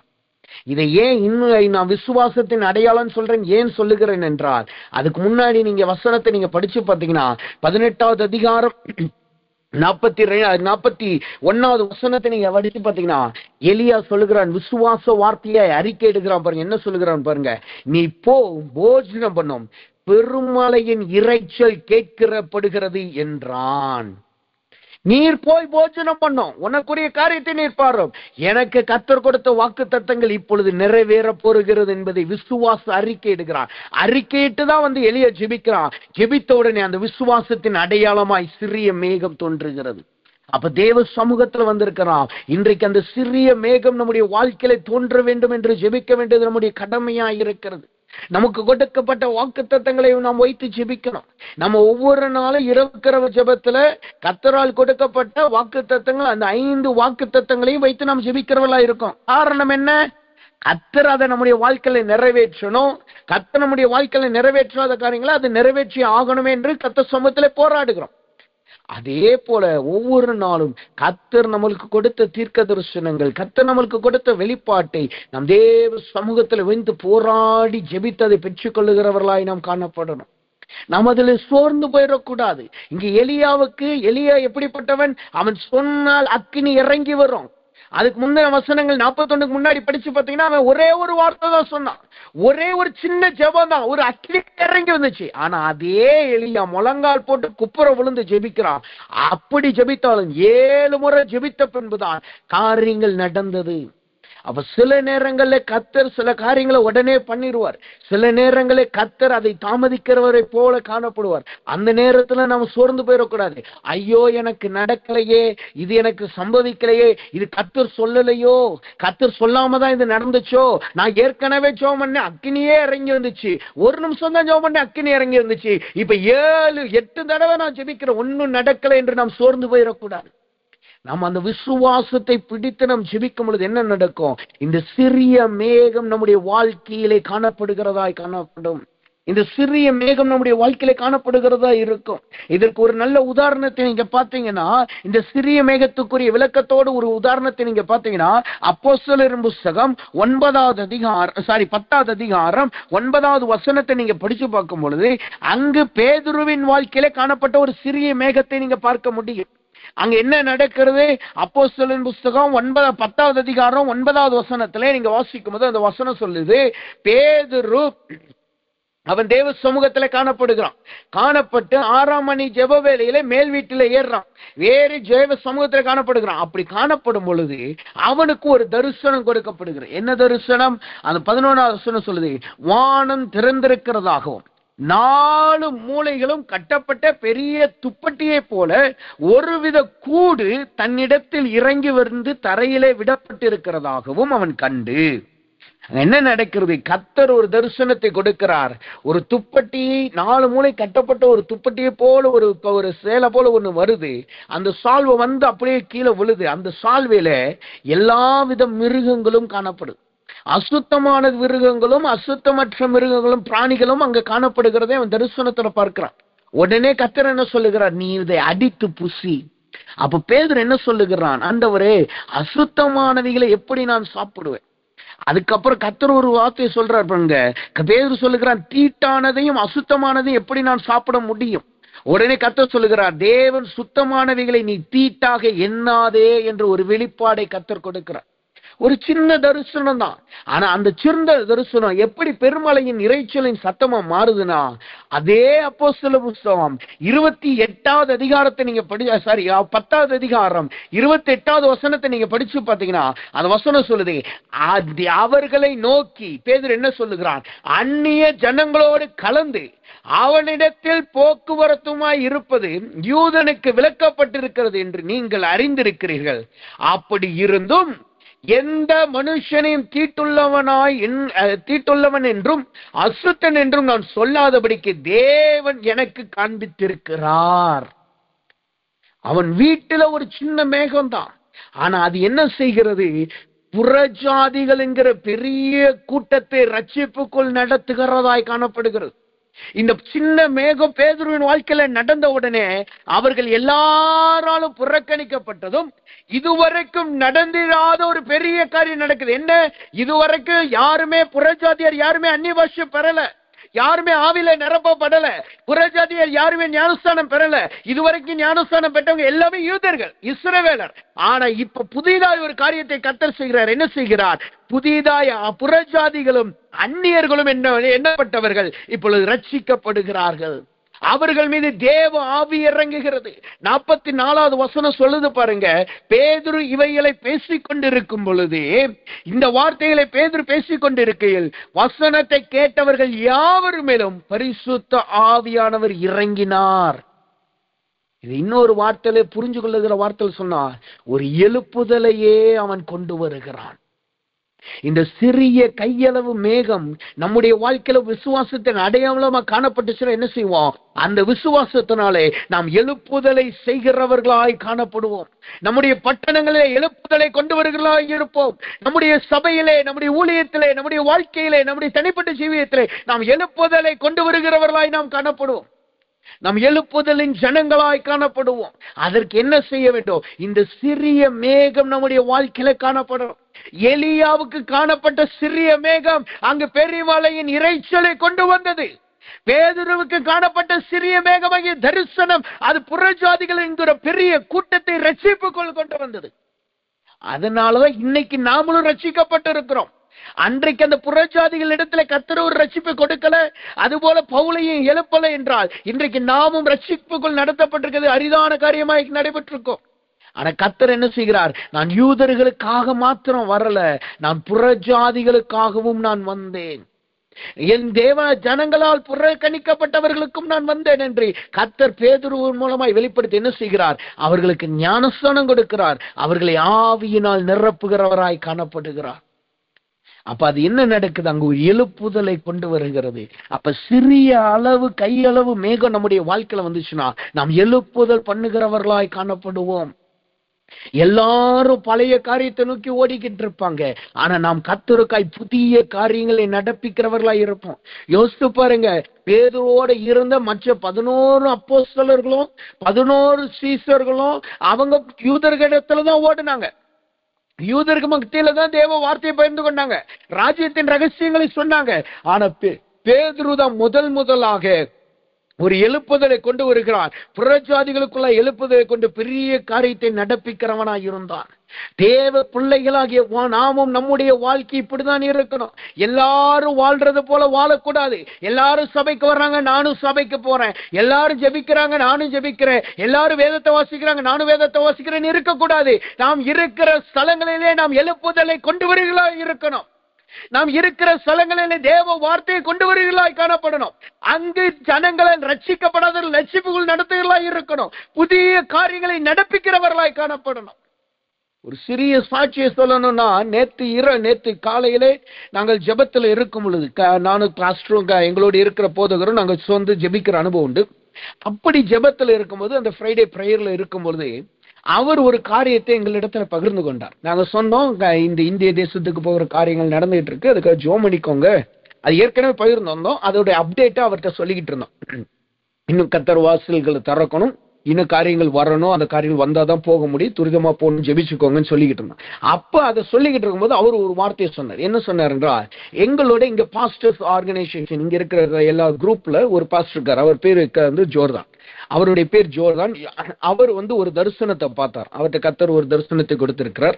அது இந்த வாரம், இந்த போன வாரம் தான், அந்த போன திங்கள்ல இருந்து வெள்ளிக்குள்ள இது ஏதோ ஒரு நாள்ல அவருக்கு அந்த தரிசனம் வந்திருக்கு. அந்த தரிசனத்தை இந்த போதகர் கர்த்தர் அந்த பாஸ்டர் சொல்லிக்க என்ன சொல்லியிருக்காரு என்றால், நீங்க இருக்கிற பட்டணத்தை கர்த்தர் உங்கள் கையிலே கொடுக்கிறேன் என்று சொல்லியிருக்கிறார். இந்த நாங்க இருக்கிற பட்டணத்தோட பேர் லாமானா. லாமானாவை சபைகளின் கையிலே கர்த்தர் கொடுக்கிறாராம். கர்த்தர் இனிமேல் இங்கு பெரிய காரியம் நடக்க போகுது, பெரிய எழுப்புதல் வரப்போகிறது, பெரிய மாற்றங்கள் வரப்போகிறது. நிறைய சபைகள் இந்த பட்டணங்களை, இதுவரைக்கும் நீங்க பாத்தீங்கன்னா இந்த பட்டணங்கள் கத்தோலிக் சர்ச்சினாலே ஆளுகை செய்யப்படும். நிறைய காரியங்கள் நடக்கும். வாரத்துக்கு ஒரு கால, மாசத்துக்கு 2 தடவை பார்ட்டின்னு சொல்லி ரோட்ல பெரிய பரேட போவாங்க. அந்த பரேட்லாம் நீங்க பாத்தீங்கன்னா அது அவ்வளோ வேதத்துக்கு புறம்பாகவும் சரி, ஆவிக்குரிய ஜீவத்துக்கு புறம்பா இருக்கும். ஒரு நேச்சருக்கு உள்ளவர்கள் போவார்கள், ஆடைகள்லாம் தவறான ஆடைகளை போட்டுட்டு போவாங்க. மாசத்துக்கு ஒருக்கா ஒண்ணு நடக்கும். அப்படிதான் அந்த சபை நடத்துகிறது. ஆனா கர்த்தர் என்ன சொன்னாங்க, இனி வரும் நாட்களிலே சபை இந்த பட்டணங்களை ஆளுகை செய்யறதா இருக்கும், ஜனங்கள் சபைகள்ல சேருகிறதா இருப்பாங்க, அநேகர் சபையோடு சேருகிறதா இருப்பாங்கன்னு சொல்லி ஒரு எழுப்புதல் வரும் என்று கர்த்தர் சொன்னார் சொல்லி அவர் சொன்னார். அதை சொல்லிக்கிட்டு இருக்கும் போது ஒரு காரியத்தை சொன்னார். நீங்க இங்க புதுசா வந்தப்ப 2-3 வருஷத்துக்கு முன்னாடி நீங்க இங்க வந்தப்ப இந்த இடம் ஃபுல்லா நல்ல டார்க்கா இருக்கும். ஆவிக்குரிய ரீதியாப்படி நாங்க எவ்வளவுதான் ஜெபித்தாலும் ஒண்ணுமே நடக்கல. நாங்க என்னதான் ஜெபித்தாலும் மேகங்கள் கருமேகம் மூடின மாதிரி தான் இந்த இடம் இருந்துச்சு. அடுத்து நீங்க வந்து ஒரு வருஷத்துல பாத்தீங்கன்னா லைட்டா கொஞ்சம் வெளிச்சம் வந்துச்சு, லைட்டா ஒரு பிரகாசம் வந்துச்சு. கர்த்தர் உங்களுக்கு கொடுத்த வெளிப்பாடு, இங்க என்னென்ன பிசாசுகள் இருக்கு, என்னென்ன ஆவியின் போராட்டம் இருக்குன்னு சொல்லி 10 விதமான ஆவியின் போராட்டங்களை குறித்து நீங்க சொன்னீங்க. அதை வைத்து நாங்க ஜெபிக்க ஆரம்பிச்சோம். ஜெபிச்ச பிறகு சபைகள்லாம் ஒண்ணு சேர ஆரம்பிச்சு, பிரிவினை எல்லாம் மாற ஆரம்பிச்சு, கொஞ்சம் வெளிச்சம் வர ஆரம்பிச்சிச்சு. அதுக்கப்புறம் கர்த்தர் எல்லாரும் சேர்ந்து ஜெபிக்க ஆரம்பிச்சோம், நீங்களும் வார்த்தைகளை கொடுக்க ஆரம்பிச்சீங்க. அதனால இன்னும் கொஞ்சம் பெரிய வெளிச்சம் வர ஆரம்பிச்சு, பெரிய கூடிகள்லாம் வைக்க ஆரம்பித்தோம். இப்ப கர்த்தர் என்ன வார்த்தையை கொடுக்கிறார்னா, இந்த பட்டணத்தையே நம்முடைய ஜனங்கள் கையில ஒப்பு கொடுக்கிறார். ஜனங்கள் ஜெயம் கொள்ளுவார்கள், சபைகள் ஜெயம் கொள்ளும் சொல்லி எழுப்புதல் வரும் என்று கர்த்தர் சொல்லியிருக்கான்னு சொன்னார். இதற்கு நீங்க வந்ததுக்கு அப்புறம் தான் இதெல்லாம் நடந்திருக்கு. நீங்க கண்டிப்பா இங்க இருக்கணும், இங்க இருந்து இந்த காரியங்கள் நடக்கும்போது நீங்களும் அதை காண்கிறவர்களா இருக்கணும் சொன்னார். நல்ல யோசிச்சு பாத்தீங்கன்னா, இங்கே நாங்க ஊழியத்துக்கு எந்த பேருமே வைக்கல. காரணம் என்னன்னா, எந்த பேர் வச்சுட்டா இவங்க இந்த ஊழியம் சொல்லிடுவாங்க, எந்த சபைக்குள்ளே எங்களை விட மாட்டாங்கன்னு சொல்லி நாங்க ஊழியத்துக்குன்னு பேரே தனியா வைக்கவே இல்லை. அப்படியே நாங்க போவோம், கர்த்தர் சொன்னார் வர சொன்னார், அதனாலதான் நாங்க ஊழியம் பண்றோம் தான் சொல்லுவோம். யார் என்ன கேட்டாலும் அப்படிதான் சொல்லுவோம், கர்த்தர் சொன்னார் வர சொன்னார், அதனால நாங்க ஊழியம் பண்ணணும். எந்த பேருமே ஊழியத்துக்கு வைக்கல. ஆனாலும் பாத்தீங்கன்னா கர்த்தர் செய்த கிரியை பெரியதாய் காணப்படுது. ஒரு இருளாய் போன பட்டணம், ஒரு இருண்டு போன பட்டணத்திலே கர்த்தர் இப்பொழுது வெளிச்சத்தை கொடுத்திருக்கிறார். வரும் நாட்கள் ஒரு எழுப்புதல் வரப்போகிறது என்று சொல்லியிருக்கிறார். யார் மூலமா? இன்னொரு போதகர் மூலமா அதை வெளிப்படுத்தியிருக்கிறார். அதை கர்த்தர் எங்களுக்கு சொல்லி அதை எங்களுக்கு உறுதிப்படுத்தி இருக்கிறார். எதற்காக இதை நான் சொல்லுகிறேன் என்றால், நாம் போகிற இடத்திலே நம்முடைய பெயர் நாட்டப்படுகிறதோ இல்லையோ, நம்முடைய சந்ததி நிலைத்திருக்கிறதோ இல்லையோ, அந்த இடத்துல கர்த்தருக்கு ஏதாவது ஒரு மாற்றத்தை நாம் கொண்டு வருகிறதா இருக்கணும், ஒரு எழுப்புதலை கொண்டு வருகிறதா இருக்கணும். அந்த சிறிய மேகம் நம்முடைய வாழ்க்கையில கண்டிப்பாக காணப்படணும். இங்க எலியா என்ன செய்கிறான்? 3 வருஷம் வறட்சியா இருந்த பட்டணம், 3 வருஷம் வறட்சியா இருந்த தேசம், அங்கிருந்த பாகால் தீர்க்கதரிசிகள், அங்கிருந்த விக்கிரகங்கள் எல்லாத்தையும் கொன்று போட்டுட்டு கர்த்தருடைய எழுப்புதலின் மேகத்தை அங்கு கொண்டு வருகிறவனாய் இருந்தான். பெருமழையின் இரைச்சலின் சத்தத்தை கொண்டு வருகிறவனாய் இருந்தான். இன்றைக்கு தேவ சமூகத்தில் வந்திருக்கிற நாமும் எழுப்புதலை கொண்டு வருகிறாய் காணப்படணும். எந்த இடத்துல எழுப்புதல் கொண்டு வரணும்? நம்முடைய பட்டணத்துல எழுப்புதலை கொண்டு வரணும், நம்முடைய குடும்பத்துல எழுப்புதலை கொண்டு வரணும், நம்முடைய சபையில எழுப்புதலை கொண்டு வரணும், நம்முடைய தேசத்துல எழுப்புதலை கொண்டு வருகிறதா இருக்கணும். அதுல ஒரு மாற்றத்தை கொண்டு வருகிறதா இருக்கணும். எலியா சொல்லுகிறான் பாருங்க, பெருமழையின் இரைச்சல் சத்தத்தை நான் கேட்கிறேன். இன்றைக்கு தேவ சமூகத்தில் வந்திருக்கிற நாம் எத்தனை பேர் நாம் பெருமழையின் இரைச்சலின் சத்தத்தை கேட்கிறவங்களா இருக்கிறோம்? எத்தனை பேர் எழுப்புதலின் வார்த்தையை கேட்கிறவர்களா இருக்கிறோம்? எத்தனை பேர் நம்மளால எத்தனை பேர் சிறு மேகத்தை கொண்டு வர முடியும்? நம்முடைய ஜெபம் இதுவரைக்கும் எந்த பெரிய அற்புதத்தை செய்திருக்கு? நம்முடைய ஜெபம் எதை அசையாத காரியத்தை எதை அசைத்திருக்கிறது? அசையாதவைகளை அசைக்கும்படிதான் கர்த்தர் நம்மளை அழைத்திருக்கிறார். உலகம் சொல்லும் இது நடக்க வாய்ப்பே இல்லை, இது நடக்க வாய்ப்பே இல்லை, இது முடியாது என்று சொல்லும். ஆனால் அதை நாம் முடித்து காட்டுகிறவர்களாயிருக்கணும். அதைத்தான் கர்த்தர் இன்றைக்கு நம்ம இடத்துல விரும்புகிறார். அப்ப தேவ சமூகத்துல வந்திருக்கணும். கர்த்தர்ட்ட சொல்லுங்க, ஆண்டவரே, நான் இனிமே விசுவாசத்துல ஜெபிக்கும் பொழுது எனக்கு ஒரு சிறு மேகத்தை கட்டளையிடுங்க ஆண்டவரே. அந்த சிறு மேகம் என் வாழ்க்கையில வரட்டும் ஆண்டவரே. அந்த சிறு மேகம் நான் ஜெபிக்கிற இடத்துல எல்லாம் வரட்டும், அது சமுத்திரத்திலிருந்து எழும்பி வரட்டும் என்று ஒப்பு கொடுங்க. அப்படி ஒப்பு கொடுத்து ஜெபித்தோம் என்றால் நம்முடைய வாழ்க்கையில் அந்த சிறு மேகம் காணப்படும். அந்த சிறு மேகம் எழுப்புதலை கொண்டு வருகிறதாய் காணப்படும், பெருமழையின் இரைச்சலின் சத்தத்தை கொண்டு வருகிறதாய் காணப்படும்.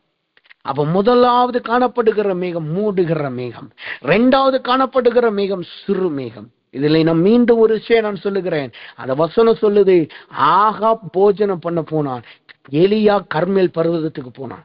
நீங்க மற்றவங்களை பார்த்துட்டு அவங்க போஜனம் பண்றாங்க, அவங்க ஜெபிக்கிறது இல்லை, அவங்க வார்த்தை அவங்க தேவ சமூகத்தில் வர்றது இல்லை, அவங்க எழுப்புதலுக்காக ஜெபிக்கலன்னு சொல்லி நீங்க அவங்கள பார்த்து அமர்ந்து இருந்துடாதீங்க. நாமும் போஜனம் பண்ண போயிடக்கூடாது. நம்மளிடத்துல கர்த்தருடைய வார்த்தை இருக்கு. உங்களுக்கு தேவன் வாக்கு தத்தத்தை கொடுத்திருக்கிறார். உங்களிடத்துலதான் கர்த்தர் வெளிப்பாட கொடுத்திருக்கிறார், அவங்ககிட்ட வெளிப்பாட கொடுக்கல. அப்ப நாம தான் உக்கிரானத்துவத்துடன் காணப்படணும், நாம தான் அதுக்கு விழுந்து கிடக்கிறவர்களா இருக்கணும். இங்க எலியாவை பாருங்க என்ன செய்கிறான், அவன் முகம் குப்புற விழுந்து கிடக்கிறவனாய் இருந்தான். அப்ப தேவ இல்லை, நாம தான் விழுந்து கிடக்கணும். யாரையும் பார்த்து நாம் பின்வாங்கி போயிடக்கூடாது. இன்றைக்கு நிறைய பேர் சொல்லுகிறது என்னன்னா, நான் கிறிஸ்தவத்தை பின்பற்றாததும் கிறிஸ்துவை நான் தேவனா ஏற்றுக்கொள்ளாத காரணம் என்னன்னா, நிறைய கிறிஸ்தவர்கள் பாவம் செய்யறாங்க, நிறைய கிறிஸ்தவர்கள் மதுபானத்திற்கும் குடிவெறிக்கும் ஆளாகிறாங்க, அப்படி இருந்து நான் ஏன் கிறிஸ்துவ பின்பற்றணும்னு கேட்கிறாங்க. ஒன்றை நாம் புரிந்து கொள்வோம், நாம் பின்பற்றுகிறது மனிதர்களை அல்ல, நாம் பின்பற்றுகிறது ஊழியர்களை அல்ல, நாம் பின்பற்றுகிறது தீர்க்கதரிசிகளை அல்ல, நாம் பின்பற்றுகிறது தேவனை மாத்திரம் நாம் பின்பற்றுகிறோம், கிறிஸ்துவை மாத்திரம் நாம் பின்பற்றுகிறோம். அதுதான் நம்முடைய நோக்கமாய் இருக்கணும். நம்முடைய கண்கள் மனிதர்கள் மீதும் போதகர்கள் மீதும் தீர்க்கதரிசிகள் மீது இருக்கும் என்றால் அவர்களை பார்க்கும் பொழுது, அவர்கள் விழும் பொழுது நாமும் விழுந்து போவோம். ஆனால் கிறிஸ்துவின் மீது நம்முடைய கண்கள் இருக்கும் என்றால் நாம் எழுப்புதல்களை கொண்டு வருகிறவர்களாய் காணப்படுவோம், அவருடைய மகிமைகளை இறக்குகிறவர்களாய் காணப்படுவோம். அப்ப இன்றைக்கு நம்முடைய பார்வையை தேவன் பக்கம் திருப்புவோம். தேவனிடத்துல கேளுங்க, ஆண்டவர் என் வாழ்க்கையில இந்த சிறு மேகம் காணப்படணும், பேதுருவை போல புதிய புரட்சியை, புதிய எழுப்புதலை நான் கொண்டு வருகிறதா இருக்கணும் என்று ஒப்பு கொடுப்போமாக. சரி, மூன்றாவதாக கடைசியாக அந்த மேகம் என்ன செய்கிறது, எப்படிப்பட்ட மேகம் காணப்படுகிறதாம் குறிப்பை மாத்திரம் சொல்லி ஜெபிக்கிறேன். யாத்ராகமத்தின் புஸ்தகம் 14வது அதிகாரம் 20வது வசனத்தை நீங்க படிச்சு பார்த்தீங்கன்னா அந்த வார்த்தை இப்படி சொல்லுகிறது, அது எகிப்தியரின் சேனையையும் இஸ்ரவேலின் சேனையும் இரா முழுவதும் ஒன்றோடு ஒன்று சேராதபடிக்கு அவள் நடுவேல் வந்தது. எகிப்தியருக்கு அது மேகமும் அந்தகாரமும் இருந்தது, இஸ்ரவேலுக்கோ அது இரவை வெளிச்சமாக்கிற்று. மூன்றாவது மேகம் என்ன? அந்தகாரத்தின் மேகம். இந்த அந்தகாரத்தின் மேகம் என்பது நமக்கு கொடுக்கப்படுகிறது இல்ல, நம்மளுடைய சத்துருக்களுக்கு கொடுக்கப்படுகிறது. இன்றைக்கு கர்த்தர் மூன்றாவதாய் ஒரு மேகத்தை கொடுக்கிறார். அது என்னவா? அந்தகாரத்தின் மேகத்தை கொடுக்கிறார். நமக்கு விரோதமாய் எழும்புகிற சத்துருக்களுக்கு, நமக்கு விரோதமாய் எழும்புகிற பிசாசின் வல்லமைகளுக்கு, நமக்கு விரோதமாய் எழும்புகிற எல்லா பாவத்தின் போராட்டங்களுக்கு, நமக்கு விரோதமாய் எழும்பி நம்மளை அடிமைத்தனம் பண்ண பார்க்கிற எல்லா எகிப்தின் வல்லமைகளுக்கு விரோதமாய் கர்த்தர் அந்த மேகத்தை அந்தகாரத்தின் மேகமாய் வெளிப்படுத்துகிறார். அந்த மேகத்தினுடைய விசேஷம் என்ன? உங்களுடைய சத்துருக்களுக்கு அது அந்தகாரத்தின் மேகமாக இருக்கும், அதே நேரத்தில் அது உங்களுக்கு வெளிச்சத்தை கொடுக்கிறதாய் காணப்படும். அது உங்க சத்துருக்களுக்கு அந்தகார மேகம், அது அவர்களை அழித்து போடுகிறதும் அவர்களை குருட்டாட்டம் பண்ண பிடிக்கிறதுமான மேகம். ஆனால் உங்களுக்கோ அது வழியை காண்பிக்கிற மேகமாய் இருக்கிறது. அப்ப தேவ சமூகத்தில் வந்திருக்கனா இன்றைக்கு, ஆண்டவரே இந்த அந்தகாரத்தின் மேகத்தை எனக்கு கொடுங்க ஆண்டவர் என்று சொல்லுங்க.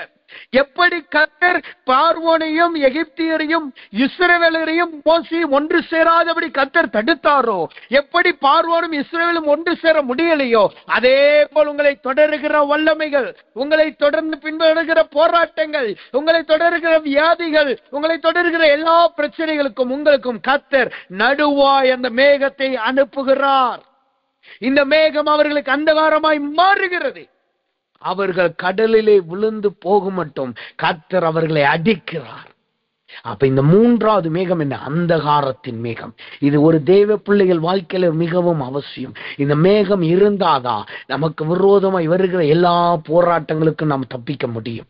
அது இருந்தால் மாத்திரமே நாம் அதுக்கும் மறைவுக்குள் நாம் காணப்பட முடியும்.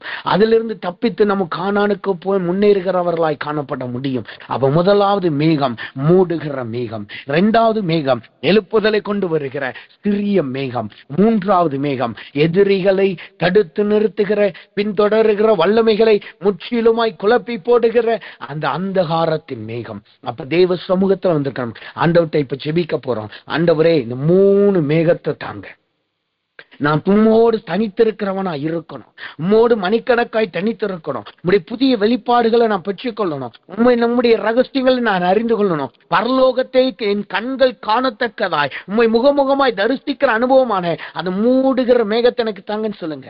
இரண்டாவதா எல்லாரும் கர்த்தர்ட்ட கேட்க போறோம். ஆண்டவரே, சிறிய மேகமாகிய எழுப்புதல் என் வாழ்க்கையில வரட்டும், என் குடும்பத்திலே என் ஜனத்தின் மத்தியிலே நான் எழுப்புதலை கொண்டு வருகிறவனா இருக்கணும், புதிய காரியங்களை நடப்பிக்கிறவனா என்று ஒப்புக்கொண்டுங்க. மூன்றாவது எல்லாரும் கேட்க போகிறோம். ஆண்டவரே, அந்தகாரத்தின் மேகத்தை கொடுத்து என்னை பின்தொடருகிற வல்லமைகள், இதுவரைக்கும் எந்த பாவத்திலிருந்து உங்களால மீள முடியல, எந்த போராட்டத்துல இருந்து உங்களால் மீள முடியல, எந்த பிரச்சனையில இருந்து உங்களால் மீள முடியல, இன்றைக்கு கர்த்தர் அதை தடுத்து நிறுத்துகிறார். நீங்களோ அதை நீங்களோ கானானுக்கு முன்னேறுகிறவர்களா இருக்கிறீர்கள். அவைகள் நிறுத்தப்பட்டு போகும், அவைகள் நிறுத்தப்பட்டு போகும், அவைகள் இனிமேல் உங்களை பின்தொடராது. இப்ப எல்லாரும் கண்களை மூடுவோமா, தேவ சமூகத்தில் ஒப்பு கொடுப்போமா. ஆண்டவர்கிட்ட, ஆண்டவரே எனக்கு அந்த மேகத்தை அனுப்புங்க ஆண்டவரேன்னு சொல்லுங்க. எனக்கு அந்த மேகத்தை கொடுங்க ஆண்டவரேன்னு சொல்லுங்க. உங்களுடைய மேகமே வாழ்க்கையில வரட்டும் என்று ஒப்பு சோதிரமாண்டவரே, சோதிரமாண்டவரே. தீபா துரா லகதன ஹன்ன நிக்க துரபல பௌத்தினி ஹன்ன நிக்க தரபல பரபா. முதலாவது வேகம் நம்மளை மூடுகிறதாய் காணப்படுகிறது. கர்த்தர் சமூகத்தில் ஒப்புக்கொடுங்க. ஆண்டவரே, நான் உம்மால் மூடப்படுகிறவனாய் இருக்கணுங்க தாவே. நான் உம்முடைய பர்வதத்துக்கு வரும் பொழுது, உம்முடைய சமூகத்துக்கு வரும் பொழுது புதிய வெளிப்பாடுகளை பெற்றுக் கொள்ளுகிறவனாயும் தேவ மகிமையை உணர்ந்து கொள்ளுகிறவனாயும் உம்முடைய ஆண்டவரே பரலோக ராஜ்யத்துக்கு வருகிறவனாயும் ஆண்டவரே ரகசியங்கள் காண்கிறவனாயும் தரிசனங்களை பெற்றுக் கொள்கிறாய் என்னை மாற்றுகின்றவர் என்று சொல்லுங்க. அதற்கு எனக்கு மூடுகிற மேகம் வேண்டும் என்று சொல்லுங்க. கர்த்தர் இன்றைக்கு உங்களுக்கு ஒரு மூடுகிற மேகத்தை கொடுக்கிறார். இதுவரைக்கும் நீங்க தனித்து ஜெபிக்க முடியலையா? 10 நிமிஷத்துக்கு மேல ஜெபிக்க முடியலையா? அரை மணி நேரத்துக்கு மேல கர்த்தரால சமூகத்தில் காத்திருக்க முடியலையா? இனிமேல் மணிக்கணக்காய் காத்திருக்கும்படி கர்த்தர் கிருபை பாராட்டுகிறார். அது உங்களை வேறு பிரிக்கிறது. உங்கள் உலகத்தின் போராட்டங்கள், உலகத்தின் சோதனைகள், உலகத்தின் காரியத்திலிருந்து வேறு பிரித்து கர்த்தர் தம்முடைய மகத்துவத்துக்குள்ளாய் உங்களை மூடிக்கொள்ளுகிறார்.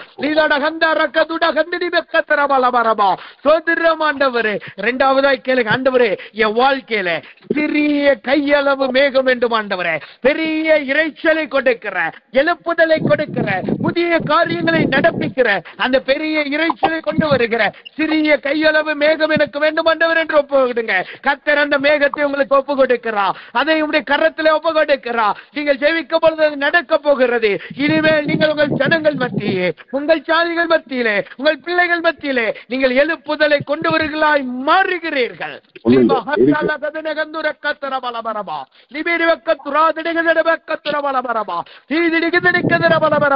இதை எழுப்புதல் மேகத்தை இந்த கடைசி காலத்தில் நாம் பெற்றுக் கொள்ளுவோமாக. கர்த்தர்ட்ட சொல்லுங்க, ஆண்டவரே இனிமேல் நான் யாரையும் பார்க்க மாட்டேன். அவங்க போதனை பண்ணாலும் சரி, அவங்க உலகத்தின் காரியத்துக்கு ஓடினாலும் சரி, நான் உங்களுடைய சமூகத்தில் முகம் குப்புற விழுவேன் ஆண்டவரே.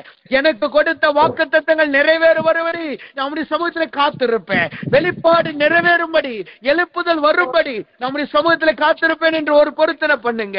கர்த்தர் அதை கவனிக்கிறார். லீபா ரபௌதே கண்டரே கதர பலபரபா லிபிரிபக்க சிடகதட பக்கதர பலபரபா.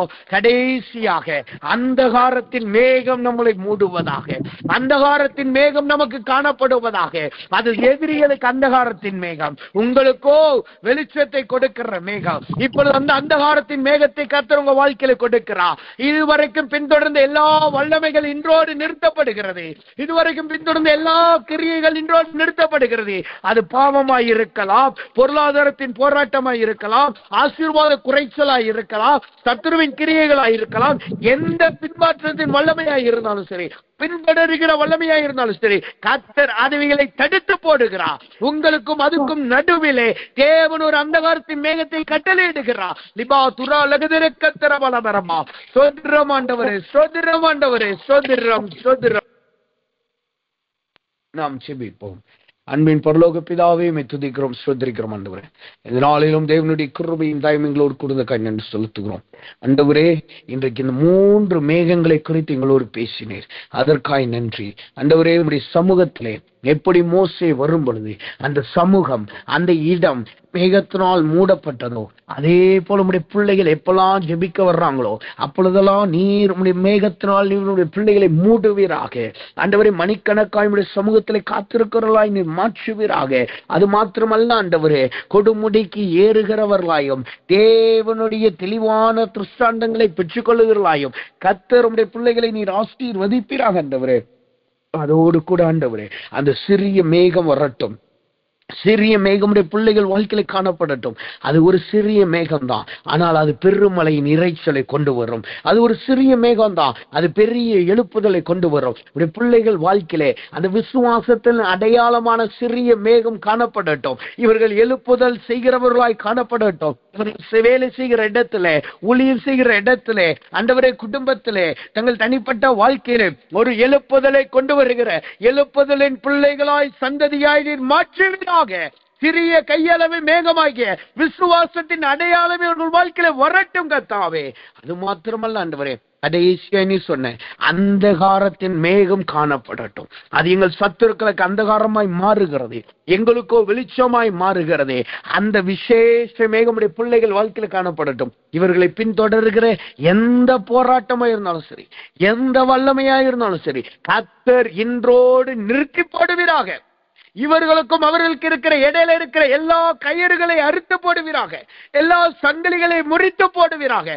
இந்நாள் முதற்கொண்டு பிள்ளைகள் அக்கறைக்கு போகிறவர்களாய் கானானை பிரவேசிக்கத்தக்கதான ஆண்டவரே ஒரு வல்லமையினால் நிரப்பி அந்தகாரத்தின் மேகத்தை சத்துரு ஆண்டவரே பிள்ளைகளின் சத்துருக்களுக்கு நீர் விளக்க பண்ணுவீராக. அது நிமித்தமாய் அவர்கள் நிறுத்தப்படுவதற்காய் ஸ்தோத்திரம் கர்த்தாவே. அப்படி நீ செய்தவர்களுக்காய் நன்றி செலுத்துகிறோம். எல்லா துதி கண்ணா மையமில்லாமக்கு செலுத்துகிறோம். இயேசுவின் நாமத்தில் ஜெபிக்கிறோம் நல்ல பிதாவே, ஆமென், ஆமென்.